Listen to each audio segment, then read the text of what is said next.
Video করব আর কি voice দিব, 2-3 দিন ধরে মনের উপর দিয়ে যে কি যাচ্ছে কি বলবো একমাত্র ভগবানই জানে। জানি না আসলে কবে সব কিছু ঠিক হবে। তো যাই হোক বন্ধুরা, সকালে মেয়ের পরীক্ষা ছিল, পরীক্ষা থেকে নিয়ে এসে ওর স্কুল ড্রেসগুলো খুলে দিলাম। মজার খাবার এই যে দেখেন, বড় বড় সাইজের 2টা বেগুনের বড়া, কতগুলা মরিচ, আর তার সাথে হচ্ছে টমেটো ভর্তা।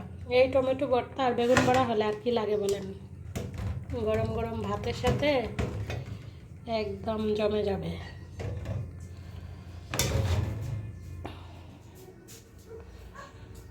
মেয়েকে স্কুল থেকে নিয়ে এসে ওদেরকে খালি কয়টা খাওয়াইছিলাম, খাওয়ানোর পরেই ওর বাবার সাথে একটু ঝগড়া লেগে গেছিলাম। ওর বাবা তো কখনো ঝগড়া করে না, মিথ্যা কথা বলবো না, আমিই করি। যখন রাগ ওঠে তখন যা মন চায় তাই বলি। তারপর ভাবছিলাম বাড়িতে চলে যাব, তারপর আর মানে যাওয়া হয়েছে না। তো দুপুরে আজকে কোনো রান্না বান্না হয় নাই। বিকালবেলা ওই যে দেখছিলেন না আপনারা যে আমি বেগুন ভাজি আর তার সাথে টমেটো ভর্তা দিয়ে খাইছিলাম, এটা কিন্তু বিকালবেলা ছিল, সারাদিন আমি খাই নাই। তখন প্রায় 4টার মতো বাজছিল, আমি এই যে বেগুন বড়া দিয়ে আর টমেটো ভর্তা দিয়ে ভাত খাইছিলাম। আর সকালে ওদের সবার জন্য আর কি ডিম দিয়ে মানে ফ্রাইড রাইসের মতো করে করছিলাম, ওরা ভীষণ পছন্দ করে, ওরা সেগুলো সকালে এমনকি দুপুরে খাইছে।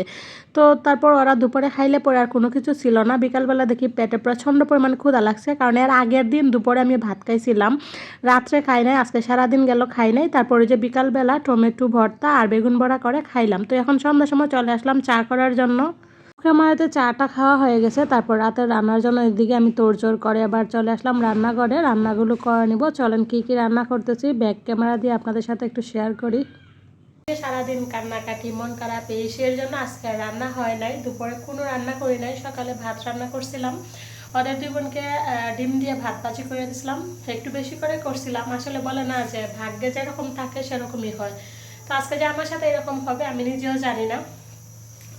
তো কী জন্য জানি একটু বেশি করে ভাজি করছিলাম, তো সেই ভাজি ছিল। তো ওরা 2 বোন ওর বাবু অল্প অল্প করে দুপুরে এগুলো খাইছে, আর আমি তো পরে দেখলেন এই বেগুন ভাজি আর হচ্ছে টমেটো ভর্তা দিয়ে খাইছিলাম আর কি।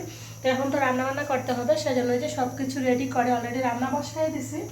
এখানে হচ্ছে আমি ভাত বসাইছি। তো কী কী রেডি করছি চলেন আপনাদের সাথে শেয়ার করি। এই যে হচ্ছে আজকে রাতে রান্নাবান্নার আয়োজন, তেল ছিল না, এই জরবাবু তেল নিয়ে আসছে। তো এখানে হচ্ছে মুসুর ডাল বাটা। তো একদিন বেশি করে ডাল বাটছিলাম, ফ্রিজে কিছু রাইখা দিছিলাম। তো এটা মুসুর ডাল আর এই যে পাতাকপি একসাথে দিয়ে আর কি বড়া করব। তো বড়ার জন্য এখানে এই যে পেঁয়াজ, কাঁচামরিচ, ধনে পাতা সব কিছু কাইটা রাখছি। তো মুসুর ডাল আর পাতাকপি দিয়ে বড়া হবে, এখানে ফুলকপি আর আলু দিয়ে ভাজা হবে, আর তার সাথে এই যে বেগুনের বড়া হবে। এইগুলো হচ্ছে রাতে রান্নাবান্না। আর এই যে এগুলো মূলত সকালের জন্য, কারণ কালকে সৃষ্টির পরীক্ষা আছে, সকালে রান্নাবান্না করতে একটু বেজালেই হয় আর কি, মানে তাড়াহুড়া লাগে, সেজন্য আমি রাতেই করে রাখতেছি। অনেক সময় আমি এরকম করি যখন কাজের বেশি তাড়াহুড়া থাকে পরের দিন, তো আগের দিন রাতে আমি কাজগুলো করে রাখি, পরের দিন যাতে আমার তাড়াহুড়া একটু কমে সেজন্য। তো এই তো রান্নাবান্না অলরেডি বসায় দিছি, যে এখানে ভাত হচ্ছে। তো এবার চলেন আগে বেগুনের বড়াগুলো করে নিব, তারপর ধীরে ধীরে ওই রান্নাবান্নাগুলো করে নিব। তো সবাই দেখতে থাকেন প্লিজ, কেউ স্কিপ করবেন না। আপনাদের সাথে কথা বলতে বলতে অলরেডি বাতে ফেনা চলে আসছে। তো এদিকের সাউন্ডটা একটু কমায় রাইখা ওই চুলাতে আমি আগে বেগুনগুলো ভেজে নিব। করার জন্য আমি সব কিছু রেডি করে নিব। তো পাতাকপিগুলো আগে এই বাড়িটাতে আমি ঢেলে নিব, সেখান থেকে মসুর ডাল নিব।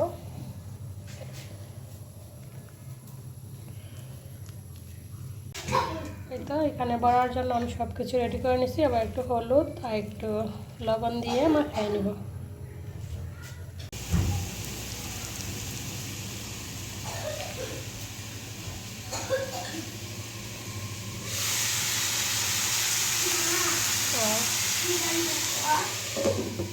বেগুনের বড়া সুন্দর একদম মুচমুচে লোভনীয় পকোড়া রেডি। এখানে হচ্ছে বেগুনের বড়া, আবার ওদেরকে ভাত দিয়ে দিব।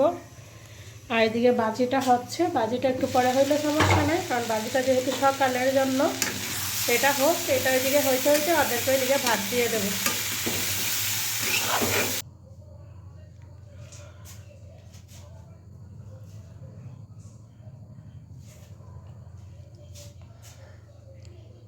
রান্নাবান্না তো শেষ, এবার এই যে দেখেন দুনিয়ার বাসন পড়ছে, এগুলো সব ধোয়া মোছা করে, আর এই দিয়ে দেখেন রান্নাঘরের অবস্থা।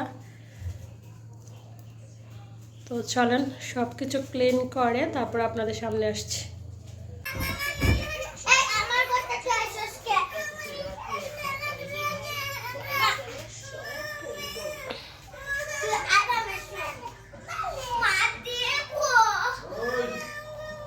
খাওয়া দাওয়া শেষ, আমিও খাইয়ে নিচ্ছি। খাইটাই তো টেবিল ক্লিন করে নিলাম।